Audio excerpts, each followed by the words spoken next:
НАСА гради постојана база на месечината. Американската вселенска агенција НАСА влегува во клучна фаза од проектот вреден $30 милиарди за изградба на полутрајни населби на месечината до почетокот на следната деценија.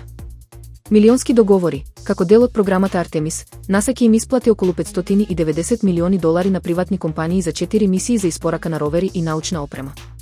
Првата подготвителна фаза ќе трае до 2028 година. Роботска инфраструктура. За изградба на идните живеалишта и енергетски системи ќе се користи напредна роботика, а се разгледува и прилагодување на марсовскиот ровер Промис, а за лунарни услови.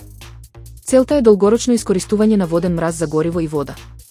Сојуз со приватниот сектор и покрај техничките предизвици, како одложувањето на ракетата на Blue Origin и превртувањето на некои претходни лендери, агенцијата продолжува со агресивни лансирања во соработка со партнери како Astrobotic, Firefly и SpaceX.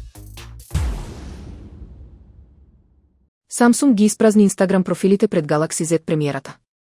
Samsung ги избриша сите содржини од своите официјални профили во пресрет на лансирањето на преклопните телефони Galaxy Z Fold 8 и Flip 8.